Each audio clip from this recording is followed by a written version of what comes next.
Welcome, friends, to this episode of the Sync Your Life podcast. Today, I'm joined by my new friend, Rob Tracz. He is the founder and CEO of Tracz Training. He has a master's in exercise science with a concentration in injury prevention and performance enhancement. He's also a strength and conditioning specialist with distinction.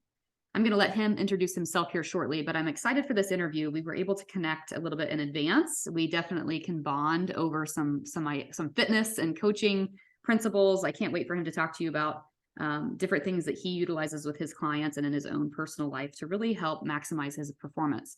On this podcast, I'm really driven to help women in particular find their maximum energy. And I realize that you might be listening to this thinking, oh, I don't know, I'm not really an athlete, right? I don't know if this is going to benefit me, but I'm here to tell you that everyone has an inner athlete. So we're going to be talking today, not just about performance and training, but we're also going to be talking about mindset and some other things that can most definitely help you. So without further ado, Rob, welcome to the show. I'll have you just kick things off with sharing your story. Tell us more about you and why you do what you do. Of course. Well, first of all, thank you so much for having me on. I'm excited to kind of see where the conversation goes. A little bit about myself. My background is in strength and conditioning. I was always working with different athletes and in different athletic settings. And that's where I kind of got started with everything, not just coaching. Back in the day, my parents got divorced at a pretty young age. So it was difficult for me to make friends switching school districts every couple of years or so. It wasn't until we finally really settled down and it allowed me to kind of get introduced into the world of athletics. The teams that I was on ended up becoming more of like a family to me. And then working together for one common goal, which at the time was to win championships, kind of started that whole process of personal development for myself, which would then lead to better performance on the field and the better results for our team. Through college, studied a lot of kinesiology and exercise science, as you had mentioned earlier. And that's what kind of brought me into the world of coaching, because after college, I had retired from playing football, shifted into a little bit of rugby. But once I had graduated from undergrad, I really had no more teams to participate on. So that's where coaching kind of took that place. It allowed me to reconnect with athletes in that same team setting, working on the same similar goal of getting better to win those championships. And then over time, I slowly started to shift away from athletics per se, but I still got into coaching and training other clients and friends and family and people of that, still working together on a common goal. But now the goal might be something different, maybe weight loss or restoring energy, developing better sleep habits, and all these types of better ways of improving yourself and others around you. Yeah, that's awesome. I was an athlete in high school too. And I always like to say that I really think that it's undervalued and underestimated how much sport and being part of a team can really enhance your life, right? Like we've been encouraging my young children to get involved, even just, my 2-year-old is starting soccer, right? She's only 2, but it's like, there's something about just getting them in that environment where it's in some cases them versus them, right? Like how can they really improve themselves? But there's so much behind athletics and like mindset training and just preparing you for the hard aspects of the world and of life, right? We always talk about how our workouts are usually just preparation for, not just your body, but your mind to make sure that you're able to do the hard things, right? We can do hard things. So I love your story. I'm excited to dive in deeper into just some of these things that you mentioned. You mentioned, helping clients with weight loss, helping them achieve better energy and sleep. These are all things that we talk about here on the show. I teach the 4 fundamentals of hormone balance. And so I teach women that in order to really live at their maximum energy, they need these 4 things at the very least. And that is proper nutrition, sleep, exercise of some sort, and then supplementation in the case of deficiencies and imbalances. So let's start with, the thing that I think we bond most over, which is exercise and moving your body. Because a lot of times I find, and maybe you found this too, that people in general are just more likely to start working on themselves and start working on their health by moving, right? And when we owned a gym several years ago, people usually would come in and be like, I know I need to get moving, right? I need to lose the weight. I need to start exercising. And so that was even my story too. This is something that I'm willing to do, right? To take on the exercise. And then slowly, I know for the majority of people, then it becomes, maybe I should look at what I'm eating too, right? But exercise tends to be the gateway for a lot of people. So let's talk about, just generally speaking, when someone comes to you and they say, my energy's off, I'm really low energy, or I'm looking to lose weight, like what are some of the principles that you incorporate into training them and into getting them into a regular habit of exercise? Sure. Of course. I actually really love what you had mentioned earlier about how everybody has an inner athlete, because that is kind of the mindset that I use when I'm working with a new client. Because of my background being in sports performance and strength and conditioning, I still approach new clients with that mindset of strength and conditioning and treating everyone as an athlete. I like to use the cliche of we're all athletes playing the game of life. Everyone's just on a different team or different position, so everyone's kind of on their own little spot. And I use the same mindset from when I was training athletes to the people that I'm training nowadays. Because athletes, in my opinion, have the best looking bodies. They're typically the most resilient bodies, and they move very well. So I would agree that most people would benefit from looking better, moving well, and feeling better. So that's kind of how I go about my approach. And starting by getting people moving, just as you said, typically for me, that seems to be the easiest way of introducing the other pillars of my coaching program, which are very similar to the pillars that you teach yourself. Getting people moving, get that body. I believe Tony Robbins is the one who's always talking about change your physiology before anything else. Get you up and moving, get your energy elevated, and get rolling with everything.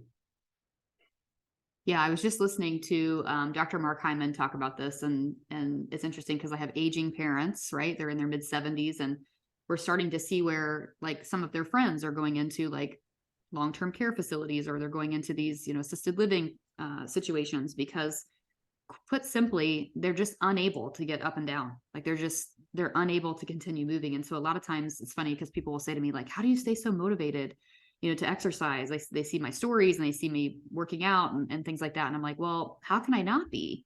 Right? Like, I want to be able to like get down on the floor with my grandchildren, and I want to be able to get up and down off the floor, right? Like up and down out of a chair without pain. I don't want to have to look at, potential like knee replacements, hip replacements. If I don't have to, I want to stay mobile. Right. And that's what it's all about is I think sometimes like in our 20s and 30s and life, we get caught up in life, right? Whether it's with our careers or our families, and exercise kind of gets put to the back burner. But we know that as we age, like as we get into our 30s and 40s, and it gets harder to become fit, right? It gets harder to really get to that place of mobility. I'm assuming you do a mix maybe of like functional training, strength training, mobility work. Like what is sort of your jam when it comes to training? Yeah, so I go pretty much anywhere, but it depends on where the athlete is starting at. For example, I work with a woman who is 87, and her biggest issue is she's afraid of falling, getting injured. So what we practice is getting down onto the floor, getting to a solid base, and then getting back up. And we do very foundational strength training routines so that she builds up that bone density so that she can, if she were to fall, she would be able to withstand that impact, and then she would be strong enough to get herself back up to her feet. That's really that's a huge part there. And as you were saying, that it is easy to get caught up in life and put our own fitness and activity kind of on the back burner. I think that's mostly because it is one of the easier options for us, that we always believe that we have that. We can pick it back up by just simply starting with a quick walk, going to the gym, just doing a short routine. And because of that, so easy to bounce back, we oftentimes push it to the side when we really should be prioritizing that first and foremost. Yeah, I wish I could remember who I just heard recently saying that if you're in your 20s, 30s, or 40s, you should definitely be prioritizing your health routine above everything else. So rather than scheduling maybe your work life or your, your social life around, that's your priority, instead say, no, how am I going to prioritize myself every day? Even if it's just 30 minutes, even if it's just, like you said, a walk or getting moving, it really needs to be a focal point. And I feel like when I think about Americans in particular, right, we just went on a recent little road trip, and it's overwhelming to me, the level of sedentary, the level of inactive, right? And it's, like I said before, sometimes just getting moving, then it inspires you to make different choices. Like I have women in my course often say, well, once I started following these exercise programs and I started getting involved and moving my body every day, then it's like I didn't have those other cravings like for different junky foods because I knew I was doing something for my body, right? So it's really hard. Like I just told my husband the other night, I finished a workout in the evening, which I hate doing, but I had to do it in the evening because of my kids. And I sat down on the couch and he offers me a cocktail. And I was like, well, it's really hard for me to take the cocktail now because I just did an hour of work on myself physically, right? So now it's like, oh, I'm going to make the better choices because I'm feeling better and because I'm moving. So I want to ask this question, and I know it's kind of like a big question, but we talked about, this idea that a lot of people kind of push it to the back burner. But aside from that, like, what do you think really holds people back? Like, if you had to say the one thing that holds them back from really being at optimal health from a fitness perspective, like from a mobility movement perspective, like what do you think holds people back from achieving that? I think the biggest obstacle that people come in contact with is the idea of how uncomfortable it is. If people think about going to the gym and being active, and they think about sweating, out of breath, working themselves to the limit, when it doesn't need to be that crazy. Starting very small and building yourself up to what you feel like is manageable and what is in line with the goals that you want to achieve. And I feel like us as a society, we are too comfortable with our everyday life. And that's one of the first things that I try to incorporate into my clients' programming is setting up these small manageable steps to overcome that really pushes you out of your comfort zone. Whether that would be waking up 15 to 20 minutes earlier or just taking a cold blast in the shower. Just finding these small little things that can make you uncomfortable, where you choose to be uncomfortable, really helps build up the resilience, the competence, and the competence to carry out the more challenging tasks and discomfort that comes along with life. Yeah. Yeah. I love that. I mean, they always say like, right, like get comfortable being uncomfortable. Right. And it's so funny because I find that we want that for our children. Like if our child was to start, let's say they start a sport and they're like, oh, but mom, it's hard. 9 times out of 10 parents are going to say like, well, sweetie, you've got to do the hard thing, right? Like we're going to try it again. And yet when it comes to ourselves, we're like, that was hard. I don't think I'm going to do it again. It's like a totally different angle. I remember, one time I participated in this, I want to say it was 2 to 3 month long, like just a different unique style of training. It was a training regimen I hadn't done before. And it was really uncomfortable. I mean, it was really just out of my comfort zone. It was lifting heavier than I'd ever lifted. It was, instead of my usual like 40 minutes workouts per day, it was 6 days a week of hour-long workouts. It was just like a different level, right? And I'm not saying it has to be more in order to be challenging. It doesn't always have to be more, right? So I want to make sure I say that. It was just a different type, and it was just a different intensity level than I was used to. And I think one thing that we need to teach women and people in particular is just to expect failure, like to expect that it's not going to be easy. I think this goes for life too. Carol Dweck has a book called Mindset, and she talks about teaching our children to expect failure, right? As opposed to shaming it or saying like, oh, look, oh no, right? Like creating this sort of like negative feeling around it. We just had our parent teacher conference last week with my kindergartner, and the teacher said, my daughter is very inclined toward perfectionism. And I think a lot of people are, especially when I talk about women in particular, right? If they can't do everything to a T, if they can't follow the fitness program according to the calendar, if they can't make it to the gym 6 days a week, it's like an all or nothing mentality. They feel like if they can't do it perfectly, then they're not going to do it at all. And it was funny because we talked about my daughter's tendency for perfectionism, right? Like she wants to do everything right. She hesitates. She sometimes doesn't trust her own intuition. So we were talking about this, and the teacher said, well, this project that they just did last week was perfect for her because they were given this project to build Rapunzel's tower out of paper.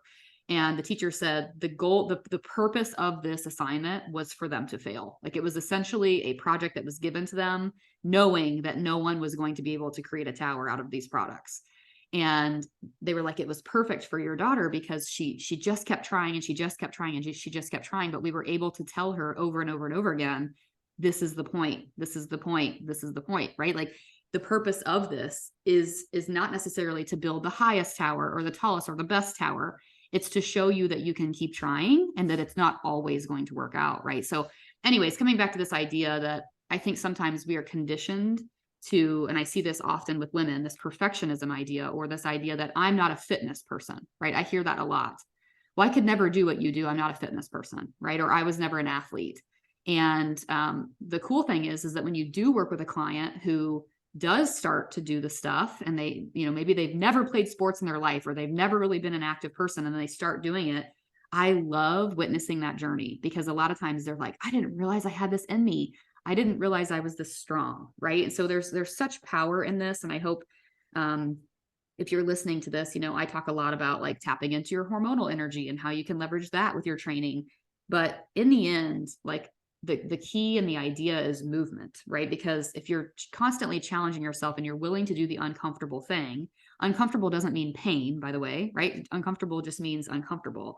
If you're doing the uncomfortable thing, then it's really setting you up to be able to do more uncomfortable things, which is what life is really all about. One thing that you've mentioned is that this whole world of coaching, right? I'm a health coach. There's lots of different ways to be a coach, right? So this world of coaching is sort of ever changing. I'd love to hear your thoughts on that. Like, what do you feel like is working best in the world of coaching people, and not just athletes, but people in general? Yeah, to touch on the teacher that you were just talking about and circling into the coaching world, I feel like the best thing that's for a lot of my clients and myself personally is shifting the focus from outcome goals to process goals. For example, with that project you were just talking about, it's not necessarily about making the highest or tallest project, but it's about putting in the reps and really rewarding the process that's getting done.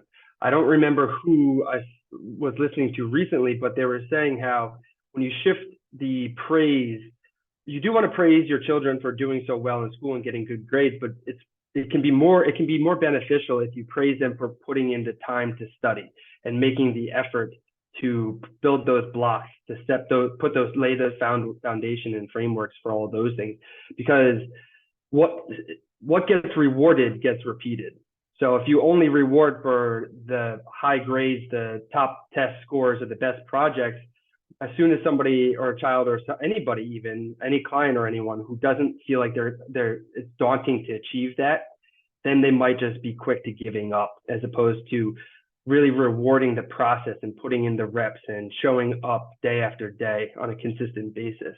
And that's where I really feel that coaching is always going to be an evolving field. So it always changes, and it's completely independent of each person and each client, every relationship that you encounter. So it's about figuring out what's right for each person individually and how to break it down small enough into manageable chunks that can be completed consistently. And I feel like that's really where you're going to see a lot of progress and results for anybody who you're working with, children or adults, regardless. Yeah, I mean, I've said this so often, but I think, we hire experts for everything else, right? We hire a lawyer, we hire a doctor, we have all these people to help us in different areas of our life. And sometimes we think that, and yes, your health is on you, right? It's your choice to make it a priority, but sometimes we think we can do it totally on our own. And I've found that like you can get there so much faster if you have a source of accountability, if you have someone that can guide you, who can, because here's the thing, if it's up to us, a lot of times we'll stay comfortable, right? Like how many women do I know who will say, well, running is comfortable for me, or walking is comfortable, or the elliptical is what I know, right? Whereas a coach is going to say, hey, like maybe today we're doing squats. Oh, it might not be the thing you want to do, right? But it's going to push you out of that comfort zone. So I really do believe that within the next 20 years, everybody will have a health coach of some kind, whether it's a trainer or a nutrition coach or something, like somebody that can really help them constantly stay sort of around the outside perimeter of that comfort zone. I want to talk about like transformational training. This is something that you talk about, and you kind of alluded to your pillars already, but I'd love for you to sort of dive into that for us and give us sort of a sneak peek into how you teach this. Of course. Yeah, it's pretty much spot on with everything we've been discussing. The pillar of transformational training isn't necessarily just getting into the gym and pushing yourself on your fitness and your cardio. What it's really about is training hard so you can live easy. So choosing your challenges so that you can build that confidence and competence. everywhere in life. So when life does throw those tough challenges at you, you can look at it and say, yeah, I'm strong enough to do this. I do X, Y, and Z. I choose to take the stairs. I do the hard things, and it builds up that resilience. So you can just roll right over any obstacles that life throws at you, whether it's in the gym or outside. Yeah. So I'm interested in, you're the founder of this TAPS training. So, what is it that makes this unique? Like, what is it that you've seen when you've seen transformation in your clients? Like, what is it that makes the TAPS training method so unique? It's really breaking things down into the smallest, most manageable steps and the uniqueness for each person individually. Some people, it's just figuring out that even just stepping and increasing your steps and bringing awareness to the different types of foods and sleeping habits and routines. It could be something super small as setting up your clothes for the next day to get yourself in the right mindset to conquer the following morning, all the way up to completely revitalizing and redoing your entire routine from total week recomp and all the way up to full programming for strength training and cardio training. Very individualized and breaking it into the small chunks. Over the years, working with tons of different athletes and people of all populations, as I had mentioned earlier with the woman who's 86, I've worked as young as 3 and 4 year olds. Obviously, those young kids there, it's a lot more on foundational and control and just self-awareness, but it's very individualized to each person specifically. Yeah, I love that. And kudos to your 80-something-year-old. That's awesome. So one thing that we mentioned earlier is ice baths, and this is something that I want to bring to the podcast. I don't know if I've ever addressed this before or not, but I remember when this sort of first came on the scene, this idea of taking cold showers, and like before the cold plunge tanks probably ever existed. I remember hearing about this stuff through like biohacking type people, like Dave Asprey was talking about it, lots of people in the podcast world. And I remember sharing it on my social media. And to this day, one of my favorite Facebook memories is of this other health coach that I know who had seen my post about cold showers, and she decided to do it. And she set up her video camera in the bathroom. Like, obviously you can't see her like without clothes on, but you can see the shower and you can see her head above the shower. And she's like, Jenny Swisher told me to do this. And she's in there and she's just screaming. Like, she's like, "Ow, how long am I supposed to do this?" And it's hilarious. It pops up in my Facebook memories every single year. But this is something that I've done. This is actually interesting because to kind of tie this into women and women's hormones, this is something that I really endorse to my female clients that take my course when we're learning about hormone health, specifically in the luteal phase of the cycle. So after ovulation, when progesterone starts to rise, we become more catabolic, we become more fat burning. Our body temperature rises, which makes total sense, right? Because it's protecting for a potential pregnancy. So everything in the body sort of elevates. But when you connect that to the research behind women who train and women who exercise, our body temperature rises even more when we're doing something like a HIIT session or whatever during that luteal phase. So when I started bringing this up to my course takers, I had a lot of women who would say, "Oh, this makes total sense. I get like tomato face, when I'm working out, like my face turns red, and it's sometimes, but not other times." And then they start to notice that that's happening for them in their luteal phase.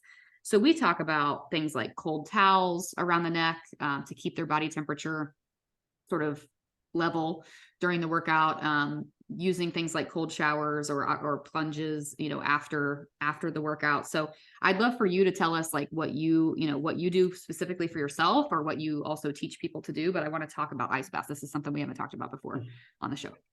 Yeah, I mean, I love it. I finish every shower off with a nice cold blast. I work my way up, and I like to keep it at 5 minutes. I don't try to go too crazy with it, but it really brings out the energy and makes you feel accomplished. It makes you feel tougher at the end, and not to mention the health benefits from it with increasing circulation and helping your mood and recovery and things like that. There's so many positives to the cold plunges and ice baths and even cryotherapy. Have you ever had the opportunity to try out cryotherapy? No, it's on my list for this year. I want to do hyperbaric oxygen and cryotherapy this year, but no, I've not done it. Awesome. Yeah, that gets pretty cold. The machine that I used for the cryotherapy had dropped to negative 275 degrees. And that's just mental toughness right there. Just even just being aware of it dropping that low can scare a lot of people from even wanting to step into it. So even just committing to that makes you feel good. You feel great afterwards, and there's so many great things about it. So, do you currently have a lot of your clients incorporate cold showers or ice baths in their training? I have a couple of women who invested in like the plunging tanks so that they can get into like a cold ice bath. They're former collegiate athletes, like they were used to doing that type of thing in college with their trainers. Yeah. But I would say for the most part, most of them have embraced the cold towel during luteal phase, especially during cardio style workouts. And the cold showers, even if it's just, I usually say just like 1 to 3 minutes, like just start small, you know, but a lot of times I find that women who are working, you know, whether it's corporate jobs or whatever, a lot of times they're doing their workouts in the morning. And so I've had a lot of good feedback from women who say, you know, I do my workout and then I do like a 3 minute cold shower. And it's like it wakes me up between the exercise itself and the endorphins and the serotonin rush. And then you get in the shower and it's like this extra alertness. I've even had some women say that they've been able to limit the amount of caffeine that they're consuming because they're getting such an energy boost at the beginning of their day. So yeah, I would say, you know, some people say yes, others are like the woman I was just describing who are like, this is horrible. I'm only doing this because you said to do this. But it kind of comes back to this theme that we've been talking about of like making yourself uncomfortable, right? I mean, if you can do a 3 minute cold shower or cold bath, ice bath, you know, completely unclothed, you can withstand a lot of things, right? Like you're probably just setting the bar for your nervous system. Yeah, and So starting the day off with that cold shower too, you automatically start the day with a win, and you just keep that going, stacking the wins throughout the day to win the day and win multiple days over time. You win the week, eventually the month, and then so on the year, yeah, and you just keep yeah. stacking. I mean, it's interesting, isn't it, that like so much pertaining to our health, like I think people blow it out of proportion sometimes. I mean, I just had a conversation with a woman last night. She's like, I really need to tackle my nutrition. I'm ready to work with you. And so when we were having our initial conversation, you know, I was like, well, how much time do you have per day to commit to exercise? Like, let's talk about that. Let's talk about, and a lot of times people will say like, oh, I can exercise like 1 or 2 hours. And I'm like, really? Like, you think you can? That's crazy. I don't even work out more than 1 hour a day. But I'm like, well, how about we use that 1 to 2 hours then to focus on multiple things, right? Like these small things. Like, how can we do 30 minutes of activity followed by maybe a 3 minute cold shower? And then we meal prep our lunch so that we're not grabbing something while we're out and about. And like, you know what I mean? Like, let's use that time more wisely and spread it over those four fundamentals, including your sleep routine, right? Stuff like that, and not just focus on the movement. Like I said before, I think people are ready to embrace exercise because they think they need to burn off what they're eating. That's the philosophy, unfortunately. And in reality, it's like, well, no, let's just implement these small little things, like these small little habits that can really add up over time. We haven't talked about sleep yet. I'm sure you've probably seen what I've seen, which is that most Americans are not getting enough good quality sleep. And it shows because we can go a lot of different directions with this. We could talk about recovery. We could talk about, you know, the importance of sleep for muscle recovery and all that kind of stuff. But I'd love to hear just from a basic level to kick us off here, you know, what types of things do you see in your clients? Like, are most of them complaining about poor sleep? What types of improvements do you see with them as you're working with them? And, you know, what is your focus as it pertains to sleep? Yeah, I believe sleep is one of the powerhouses, and it needs to be prioritized up there.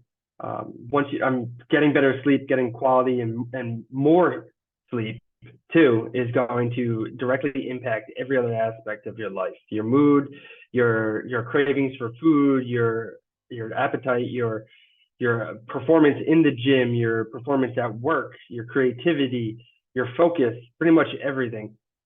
So really prioritizing development of a sleep routine or a bedtime routine that kind of segues into it. So many people nowadays are just on their phones scrolling all night long, and then they tell themselves it's time to go to bed, and they just stop cold turkey. Their brain is racing, and then that makes it so much harder for them to get into sleep. And then when they are sleeping, the quality is terrible, and then they wake up and they're way more exhausted than before. And then they're just trudging along, caffeine, drink after caffeinated drink, and just hope for the best. And then they wonder why at the end of the day they don't have any energy, or they can't find the time to fit in workouts or prioritize themselves.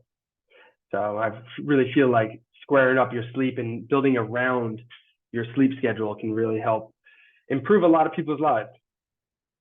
Yeah, I started wearing an Aura ring about a year ago, and now I'm obsessed. So anytime it's not charged and I don't get the data, I'm like, oh, what was that night even worth if I don't have the data? But I've said this before on the show, and I'll share it again. I thought I was a good sleeper. Before I started using that ring, I thought, well, I sleep 7 hours a night, and aside from when my kids wake me up, I sleep pretty good and I feel fine the next day. But when I started actually looking at the data behind my sleep, I started to notice that I really wasn't getting a lot of good, deep sleep. Like the quality of my sleep was not great. I think the metrics are that you should shoot for 20% of your overall night sleep should be spent in REM and 20% in your deep sleep. Mine was never that. My husband could sometimes sleep half as long as I would, and he would have a better sleep score because his quality of sleep was so much better. So it's interesting because this all connects, like when we're talking about exercise, right? Like I see this happen a lot, and even in my own body and my own life, like when I started to watch my metrics of my sleep and I started to notice poor sleep scores, I was like, oh, well, no wonder that sometimes I would hit sort of a plateau in my training, or I would hit these sort of low points like fatigue or whatever, because I assumed like I'm sleeping good, I'm following a regimen, I'll just keep, I'm supposed to work out today, I'll work out today. Now, sometimes I get that sleep score. Like this morning, my sleep score was really bad. My 6-year-old woke up twice during the night. And so now I'm like, my heart rate was elevated overnight. I trained really hard yesterday. I didn't have a good sleep score. The smartest thing now is to listen to my body and maybe just go for a walk today. Right. And so, number one, having data on your sleep can be really beneficial because you might think that you're a good sleeper until you actually see. But the other piece too, for women in particular, is I think women, again, coming back to that perfectionism idea, right? Like, well, I'm supposed to work out Monday through Friday, or I'm supposed to follow this calendar or whatever. We can sometimes get hung up on that instead of saying, how does my body really feel? Like, did I really fully recover? Because we've said this, but your muscles adapt during rest, right? So if you're training at a high intensity, consistently, and you're not giving yourself adequate rest, if your body is not getting that sort of recovery, it can be working against you. You can really be sort of working against your own physiology there. So that's good to know. And I'll make sure I link up in the show notes the Aura Ring link. I'm such a fan. It's been a game changer for me because I'm able to actually sort of see, I can biohack my training based on my sleep scores. It's all connected. So this is going to be a random question, but as you were talking earlier, I was like, this is something I need to ask because my listeners are dominantly, if not 100% female, right? So they're women aged maybe 30 to 50. A lot of them maybe even dealing with like the reason they're here is because they feel like their check engine light's flashing, like their energy is off. But this is a question that I get a lot. And I figure since you're a man on the show, I want to ask this question.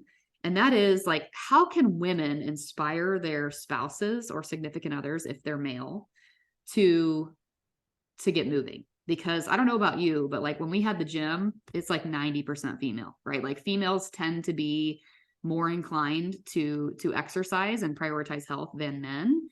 I work for a network marketing company that is a fitness company. Our market is 99% female. So I'd love to talk more about like, how can women inspire their spouses to maybe support them on their own journey, but also how can they get them moving too?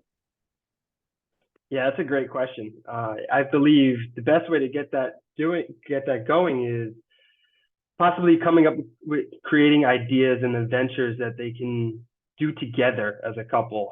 Not necessarily just jumping right into the gym, but maybe setting up a hike or going like rock climbing, or even something like go-kart.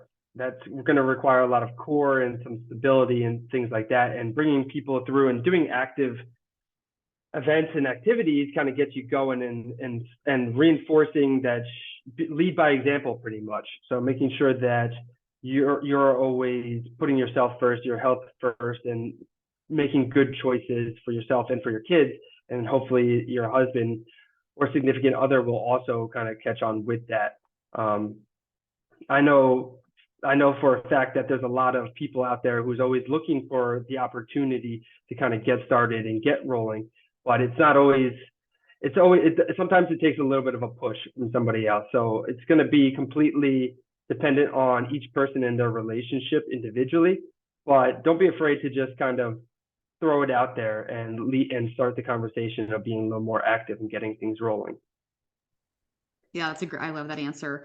Yeah, I usually tell women who come into my sphere, I'm like, they'll say things like, well, how can I get my husband to move? He sits on the couch and watches me work out or whatever. And I'll say, well, the worst thing to do is to should all over him, right? Like if you're like, you should do this with me, you should hire a trainer. No, like just stay away from that.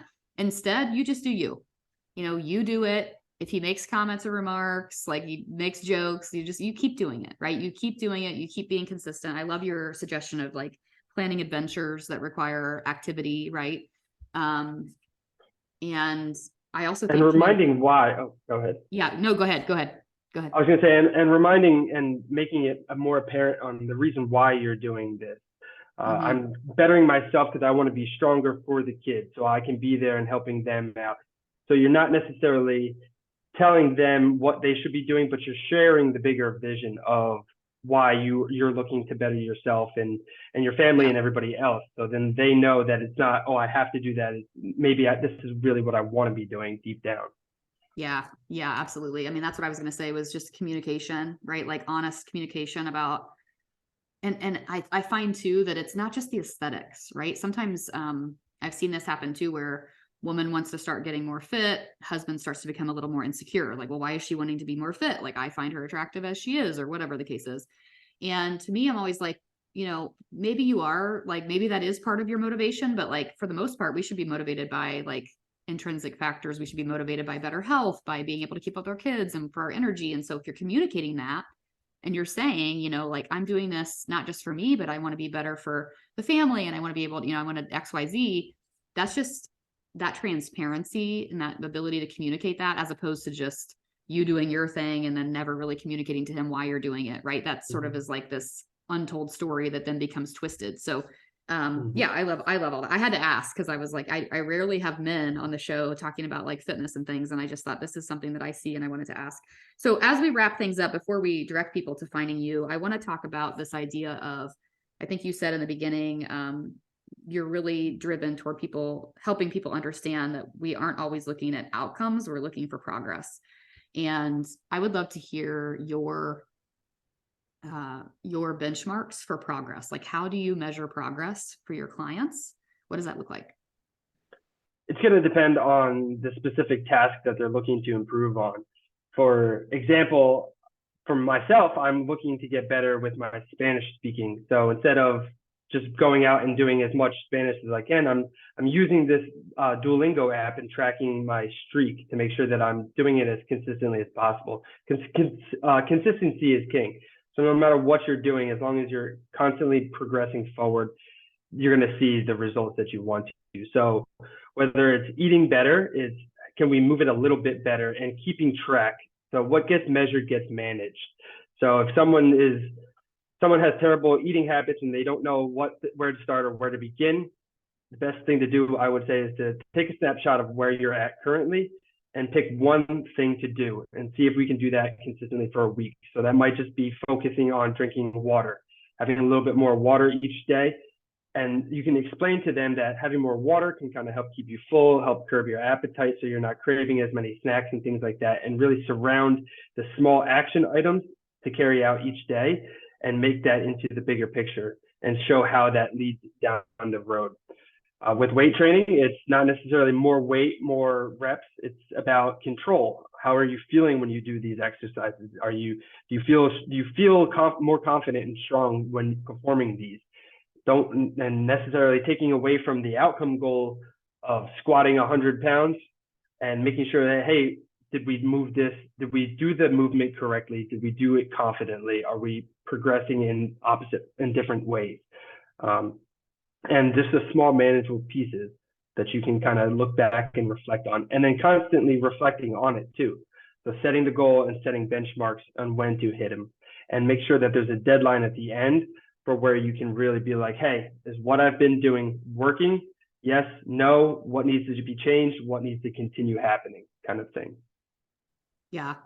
I think that too many people measure their I'll say their progress by their outcomes. Like just what we were saying earlier, like the women in particular, they want to look at the scale. I'm so sick of women being like, well, I don't fit in my jeans from college. Well, you're not going to, like, let's just ditch that idea. Like, let's not look at it from the scale perspective per se. Now, if you're using the scale as a tool, that's different. But I think sometimes then it can lead to like obsessive behaviors or problems where you're thinking you're not making progress because maybe the scale is going in a different direction when you start gaining muscle, right? So, so I always like to say, like, don't be utilizing just like you said before, like the outcomes, right? Like instead look at the changes, like the slow progress that's happening, whether that's like recording your weights, right? Like maybe you squatted with 15 pounds in your hands the first time and now you're doing it with 20, right? Or you're able to do more reps, or we always like to talk about NSVs, right? Like non-scale victories, like being able to come off your toes for push-ups. Like how can you really reward yourself for the behaviors, like you were saying before, like because behavior repeats itself. What's going to keep you in this game long term for a lifestyle of health and mobility is that, right? It's not going to be the number on the scale. And so I always remember my grandma who passed away several years ago. She used to say she loved food. So she loved to cook. And she was like the Emeril Lagasse type cook, right? Like she wanted all the flavors, all the calories. Like she did. I mean, if I would have talked to her about like calories and macros, she would have been like, what? She was all about food. And she used to say to me, well, no one's going to weigh me in my casket, is what she'd say. Like no one cares about that. And it sounds so crazy, but it's so true, right? Like we're only on this planet for so long. And it's like, let's just make it the most energetic experience, right? Like, let's just live with vibrancy. Let's live with the energy that we need. Let's be the best for the people that we love. And let's just really, tap into that as opposed to getting hung up on aesthetics and the scale. I find that to be such a problem with women in particular. I think we've covered a lot of ground. I mean, we've covered a lot of ground when it comes to just mindset around this and making yourself uncomfortable. I hope that, for anyone listening to this, you don't have to be like some sort of former collegiate athlete to take these principles into your life. Like everything we've talked about today is so simple, right? What if it really was as simple as just moving your body in a way that promotes strength, that promotes an energy, that, what if you start prioritizing things like your sleep? Like, what if you start doing one small thing per day that really puts you outside of your comfort zone so that you can do hard things? So any last words before we wrap up? Yeah, I would love to share that really boils down to living with intention. So making sure that you're living your life and you're not just going through life. So anything you do, make sure that you have a reason for doing it, for what you're eating, for why you're going to sleep at a certain time, for doing the different activities you're doing with the people that you want to be doing them with. So living with intention really is going to help keep you focused and keep you on track for things that you want to achieve, whether fitness, nutrition, any kind of goals that you set in life.